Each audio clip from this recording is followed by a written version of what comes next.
ضیاءالدین همتمل یم.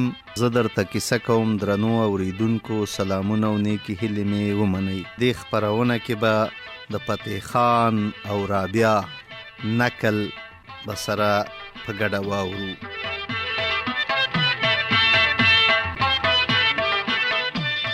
فتح خان بړیڅی یو باچا و. د دې باچا نوم اسلم خان او په خټه بړیڅی و. پایتخت کلاباس و چې د کندهار د ښار د لمر لوېدو خواته تقریبا 40 کرو بیرته دی. د دې باچا یو وزیر و. کارونه د خدای دی، نه پاچا زوی درلود نه وزیر. یوه ورځ یو ملنګ د باچا د حرم سرای په دروازه کې حل کړه چې خیر راوړئ. د باچا مینې کور وویل چې ویش ور دې در وسي، په تاسې ډیرو ملنګانو په یوه کې دونه تاثیر نسته چې خدای باچا ته یو زوی ورکي او د ورځې نو 20 دروازې ته روډمست ولاړ وي. مینځه راغله. ملنګ ته یې وویل چې بیبي داسې وایي. ملنګ وویل چې بیبي ولې؟ خدای به یې اسانه کي.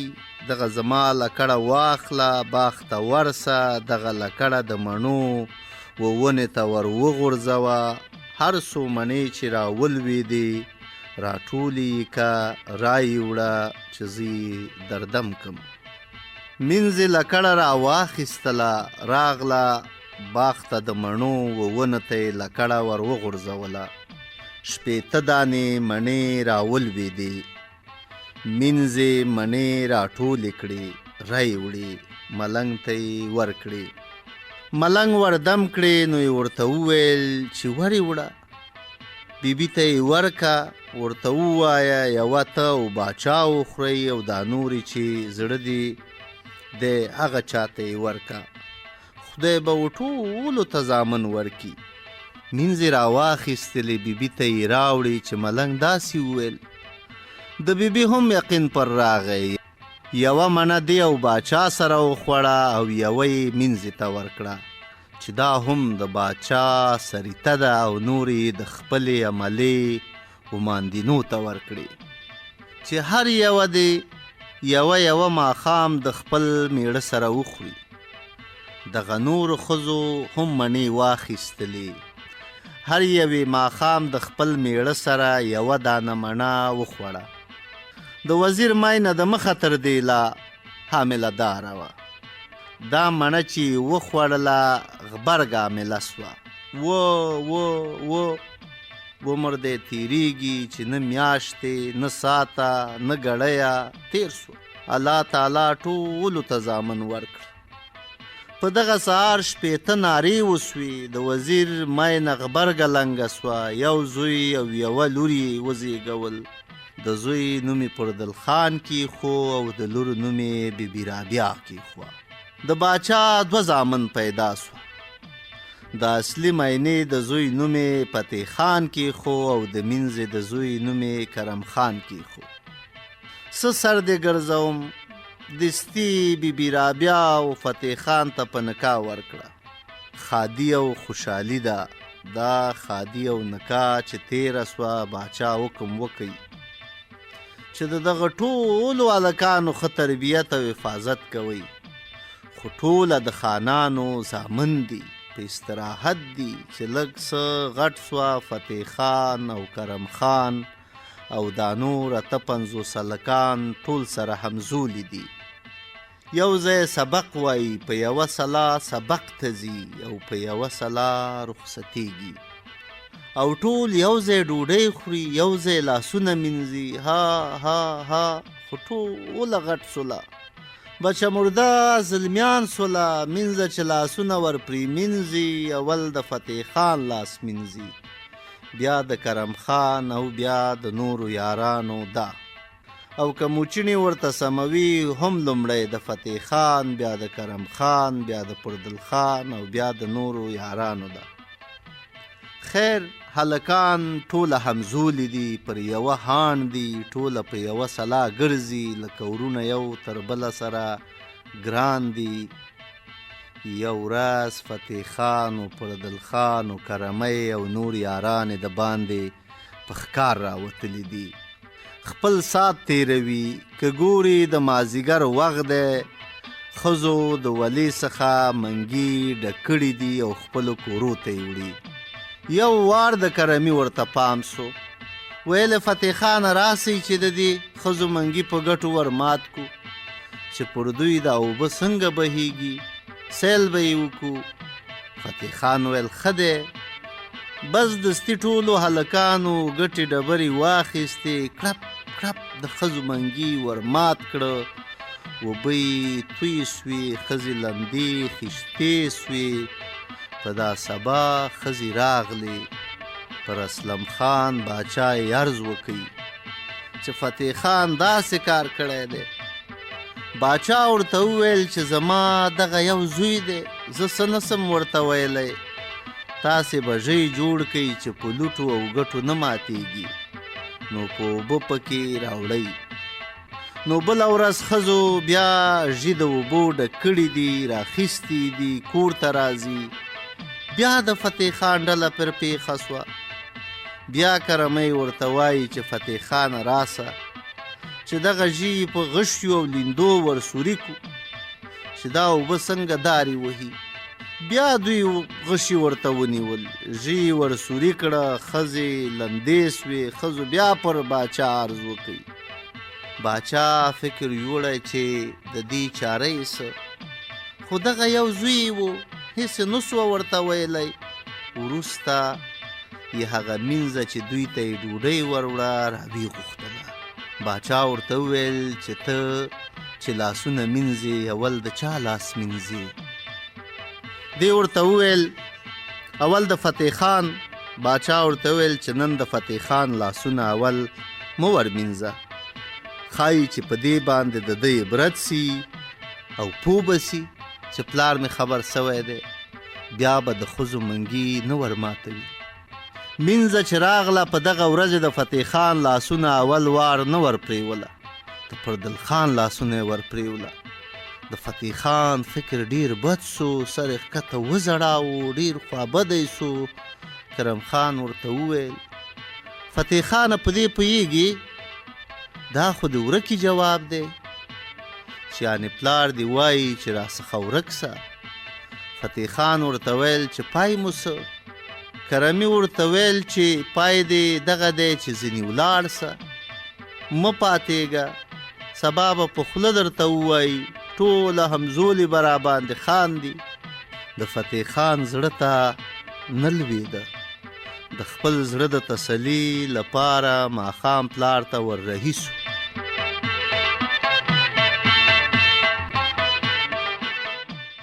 چې زه علم راولم چې رښتیا ده که نه.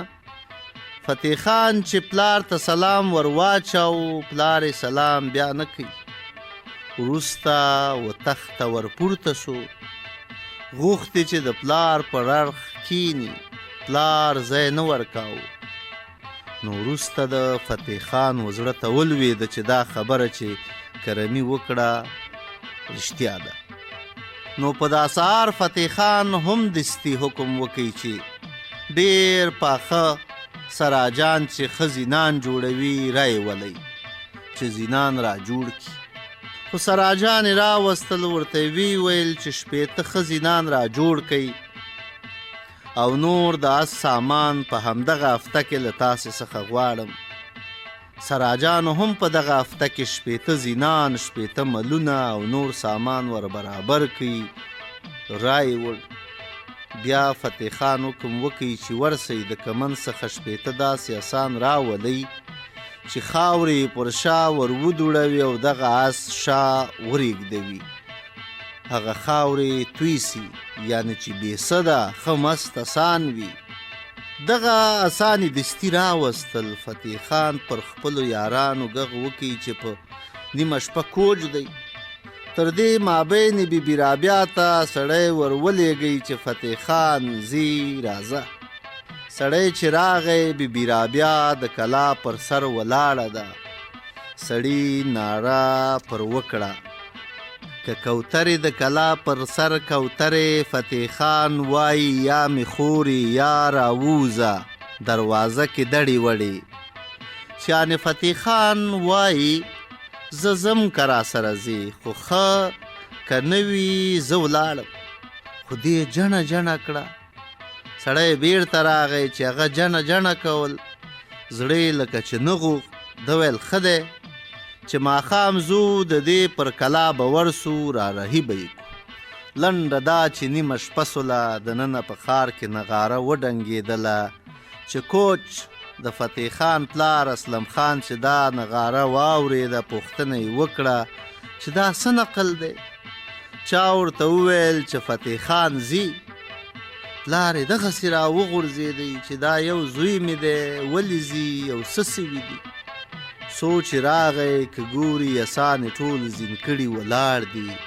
شپېته سره زلمیان د ګامه ولاړ دي اوس پرېدو ته ګوري.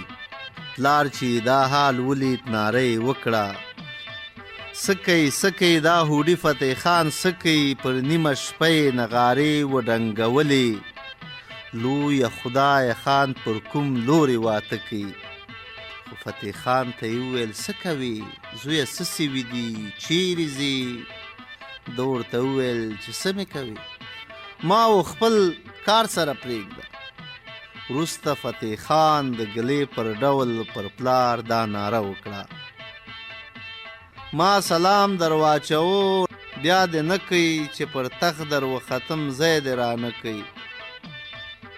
پلار په جواب کې ناره پر وکړه په یوه لاس کې مې جام په بل کلام دی. اسلم خان خو مې پر تیر ویل خپیمان دی. یعنې زه پر هغه پښیمان یم چې سلام مې در بیا نه کوي او تخته مې پرې نه خولي او یا مې مینځې ته څه خبرې کړې وي. خو پلار چې هر څه زارۍ ورته وکړي چې مه کوه زویه مه ځه خو فتح خان نه پاتېدی. بس فتح خان او نور ټول یاران یې راسپاره سوه. تر دې مابین مور خبره سوه چې فتح خان ولاړ. مور یې راغله د کلابس دروازه یې ورته ونیوله چې زوی مې راڅخه تیر نسي. زه به یې د اس تر ملو ونیسم. فتح خان خبر سو چې مور دې راغلې ده په پلانۍ دروازه کې ولاړه ده نه دې پرېږدي. د کلابس دوی دروازې وي. فتح خان پر بله دروازه ځنې ووت. چې مور یې خبره سوه چې فتح خان پر بله دروازه ووت نو یې ناره وکړه که دوی دي لویه خدایه کلابس دروازې دوی دي پر دا یوه مې فتح وځي پر دا بله یې د مور سوي نارې دي. مور یې د هلته پاته سوله. فتح خان دوی د پردل خان او د بیبي رابعه کلا ته راغله چې و دغې کلا ته مختر کلا وایي چې د کلابس څخه 4 کرو د شمال شرق خواته ده. دلته د فتح خان پلار څو کسه غاټ غاټ د بړیڅو سپین ږیرې د مختر کلا ته ورولېږل چې تاسې ورسئ پر مرکه سئ چې ګوندي راوګرځي. سپین ږیري چې راغله فتح خان ته یې نصیحت وکړي چې مه کوه د پلار یو زوی چې ته هم ولاړ سې نو دا ملک چا ته پرېږدي یا نه به ځې. خو هر څه نصیحت چې ورته وکړي پښتونو. فتح خان ورته وویل چې هېڅکله نه پاتېږم ځم. سپین ږیرو وویل ښه دی چې ځې نو د مکې شریفې وخوا ته ولاړ سه. ده ویل له هرې خوا ته چې ولاړم مګر نیت مې و هند ته دی. سپین ږیري بیرته راغله. د فتح خان مور و پلار ته یې ویل چې نه پاتېدی. مور چې دا خبره واورېدله نو یې ناره وکړه که اور ګډ کړې د بړیڅو په سپین ږیرو مرورې پخلا نه کوي لا د لاسه ورښیي یاغي ملکونه. لنډه دا چې فتح خان راغی پر بیبي رابعه یې ناره وکړه که پوڅي دا رابعه خولګۍ مې پوڅي فتح ځي د هند ولور ته دغه ګل رابعه مې ځي که دلې ووسي. رابعه چې دا ناره واورېده نو دې پر فتح خان ناره وکړه که زوړان دي د کورنګ ورځې زوړان دي فتح چې ځي د هند ولور ته، دغه ګل رابیا مې ځي تر تا د وړاندې. چې یعنې زه هم در سره ځم، چې ته ځې نو زه څنګه پاته سم. فتح خان سپور سو، دلته د فتح خان مور پسې راورسېده. پر بی بی رابعه یې ناره وکړه، که بلبلې رابعه ژېړې بلبلې، فتح ځي د هند ولور ته په جلوې لګوه دواړه منګولې. رابعه ور حمله کړه، د فتح خان د آس جلوې په دواړو لاسو ټینګ ونیو چې مزه. د فتح خان لږ څه زړه نری سو، غوښتي چې ښکته سي او پاته سي. د مینې ناز دی، اغېز یې پر وکړه. کرمي چې فتح خان ولید چې پاتېږي، نو یې ناره پر وکړه، که تاک دی د هندوستان په سر کې تاک دی، فتح ځي نه راستنېږي، اچولی د بی بی رابعه طلاق دی. چې یعنې تا خو طلاق اچولی دی، څنګه به پاتېږي؟ فتح خان فکر وکړي چې ښه وایي، خو بیرته پر سم سو، غږې وکړي چې سپاره سئ. ټوله یاران پر اسانو سپاره سوه. بی بی رابعه فتح خان تر شا سپره کړه. دلته بیا د رابعه مور ناره پر وکړه.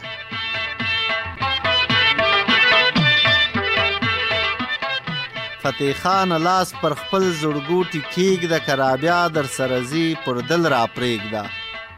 فتح خان په چرت کې سو چې څه وکړم. کرمي بیا فکر وکړي چې پر دل خان پرېنږدي، ځکه چې دغه هغه غښتلی سړی دی. نو یې ناره پر وکړه، لاس مې پر خپل زړګي دی ایښی، هم به یې کېږدم، دا پر دل که ناوکی دی، زه به یې پرېږدم. چې یعنې که پر دل خان جیلی ده، خو زه به یې پرېږدم، مګر زمونږ هغه توریالی ملاتړی ورور دی، دی څنګه پاتې سي؟ دلته پر دل خان ته غیرت ودرېده. پر کرمي ناره وکړه، که اوتر کړم نن داستا نارې اوتر کړم، د دې لور به پاتې نسم، مګر خدای پر مصرۍ توره برابر کړم. فتح خان وویل چې زه هم نه پرېږدم. بس فتح خان او نور یاران یې را رئیسل، خو ناوخته دی. د مختر د کلا څخه لږ څه بیرته یو باغ دی، دلته یې واړول چې شپه تېره سي سهار به ځو. خو دغه شپه تېره سوه، سهار وختي د رابعه همزولې راټولې سوي دي. چې درځئ چې ورسو دغه وروستی دید خو د رابعه سره وکړو. خو بیا اتیا ښځې دي، ښې پیغلانې دي چې سترګې نه پر روڼېږي. دا د سهار وختي په باغ راکېوتې. بی بی رابعه ته راغلې، سره کېناستې، یو ګړی مجلس سره وکړي. وروسته بی بی رابعه ورته وویل چې ورسئ، یو ګړی په باغ کې وګرځئ، خپل سیلونه وطنونه وکئ. دوی هم را ولاړې سوي، خپل سیل وطنونه کوي، شاوخوا ګرځي. فتح خان کرمۍ را وغوښت. کرمي ته یې وویل چې ته ورسه، د باغ پر دیواله کېنه، تر هغو پورې ګوره، پام کوه چې دې نجونو ته غږ ونه کي، په نشه کې ور ونه خیږي، سوی دوی خپل سات تیر کی. هر وخت کې کورو ته تلې نو پر ما غږ وکه. کرمي ویل ښه دی. کرمۍ راغی، د باغ پر دیواله کېناست، جونو چې اتڼ واچو، بازۍ کوي. کرمۍ ورته ګوري، خوند یې ورکوي، خو د توانه یې ووتله، نور سې نه سوه کولی. دستي راغی، پر فتح خان ناره وکړه، سره د سره پلنګه هسکه فتح خانه، لویه خدایه سیلاني بلبلې والوتې د باغ. بس فتح خان پر خپلو یارانو غږ وکړي چې درځئ. یوه نجلۍ چې خوښه مو سوله د اس تر شا یې سپره کوي. دستي ټولو یارانو نه 50 پیغلې نجونې خوښې کړې، هر یوه تر شا پسې سپره کړه، که په رضا و که په زور. فتح خان و رابعه هم پر اس سپاره سوه. د دغه ځای ټوله یاران راکوټ سوه او لاړه. اسلم خان ته حال ورغی، خلکو عرض پر وکړي چې فتح خان داسې کار وکړي. زمونږ نجونې سیلاني ورغلې وي، ټولې یې بوتلې. باچا وویل چې زما په واک نه کېوځي، زما یو زوی و راڅخه ولاړ، هر څه چې مې وکړه نه پاتېدی، نو څه وکړم؟ اوس هم هغه ټوله پیغلانې وي، خپل مړونه یې پیدا کړه او تاسې هر یو د خپلې لور یا خور زما څخه پوره ولور واخلئ، زیاته نو څه غواړئ؟ فتح خان دوی را رئیس وه، هله هله هله تر مازدیګره یې مزل راوکئ، بیا یې یو چیرې پر دښت واړول. فتح خان کرمي ته وویل چې ته نن شپه دلته یوه څانګه جګه که. سهار چې دا څانګه پر هره خوا نړېدلې وه، پر هغه خوا به ځو. کرمۍ راغی، یوه لښته یې پیدا کړه، ری وړه، یوه ګوښه یې څانګه جګه کړه.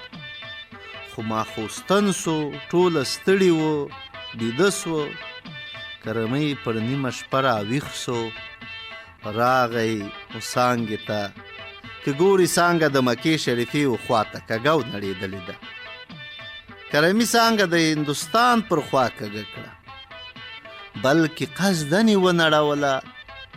نو راغی صبح صادق دی، پر فتح خان ناره وکړه، سر د سره پلنګه هس کړه فتح خانه، یو مې څانګه د هندوستان پر لور کږه ده.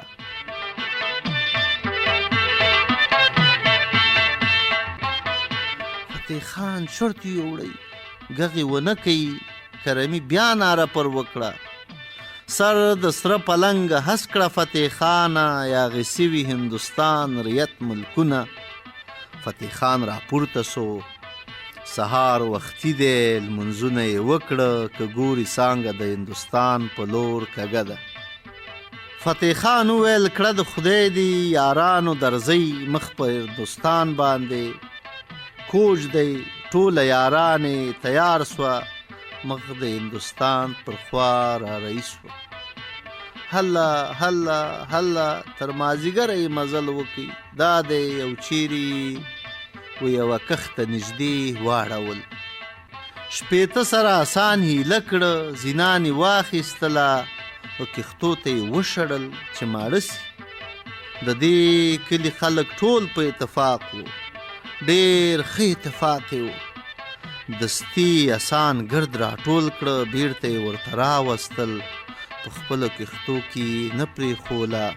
فتح خان وویل چې د آسانو د ایله کېدو څخه زما مقصد دا و چې ما د دې خلکو اتفاق او بې اتفاقي معلوموله.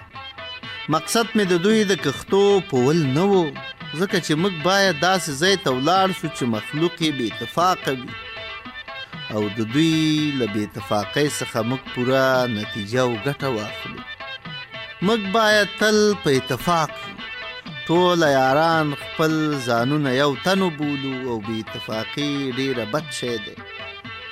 خیر سهار بیا راکوټ شوه، هله هله هله ګرده ورځ یې مزل وکړي. ماسپښین قضا، مازدیګر غټې بیا په یوه کلي کې واړول.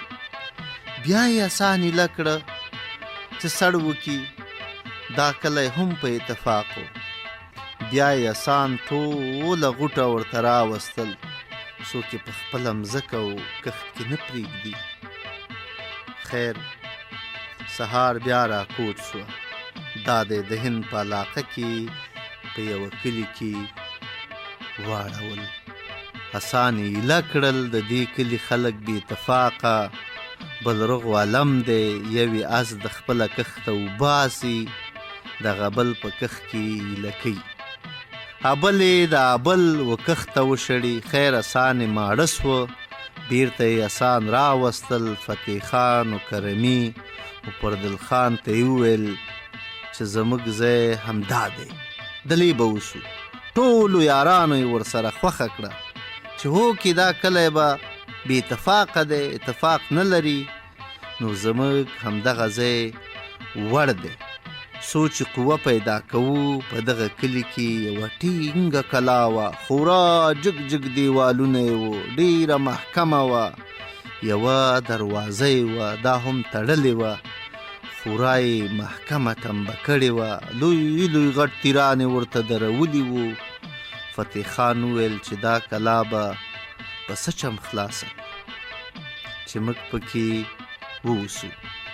کرمي وویل چې زه به ورسم ورږغ به کم دروازه به را خلاصه کی که یې نه را خلاصوله نو بیا به ګورو. فتح خان ویل ښه دی. کرمۍ راغی دروازه یې ورپورې وهله، دروازه نه خلاصېده. کرمي ته غیرت ورغی چې زه د فتح خان ورور او نوکر یم، نو زه بیرته څنګه ورځم چې دروازه نه خلاصېده. نو یې ناره وکړه دروازه ژر را بنیا کړئ ګواریانو، اور به بل کم د ګوارو پر سرونه، یعنې اور به در باندې بل کم که نه وي دروازه را خلاصه کوي. ګوارو چې دا ناره واورېده د بیرې دروازې ته بل تیر تنبه کوي. ښې محکمه کړه چې دا څه بلا ده. کرمۍ ورته ولاړ دی، دروازه نه ور خلاصوي. فتح خان پر پردل خان غږ وکړي چې ته ورسه د کرمي حال راوړه. کرمۍ خوشي یو ور ګډی سړی دی، یو اور به یې لټولی وي، ډېر وځنډېدی. پردل خان چې راغی که ګوري کرمۍ و دروازې ته ولاړ دی، ورسره غږې دی. نو پردل ناره پر وکړه دروازه ژر را بنیا کړه ګواریا، اور خو به بل کو د ګجریو پر سرونه، چې پر ګجرو به اور بل کو یا به کلا ته اور ور واچو. دوی د بیرې بله ټنبه ورته کېښوه. دا پلا بیا بیخي وبرېدل چې دا څه بلاوي دي او څه کوي. خیر خو کرمۍ و پردل خان و دروازې ته ولاړ دي، دروازه څوک نه ور خلاصوي. فتح خان فکر وکړي چې دا څونه وځنډېدل، په خپله پسې را رئیس شو چې راغی ویل کرمۍ ولې ورته ولاړې، دروازه در خلاصوي که یا؟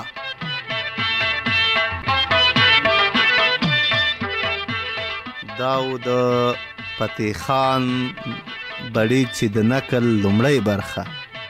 دویمه برخه به یې په راتلونکي خپرونه کې واورئ. ما ته اجازه راکئ، په مخه مو زیړي ګلونه.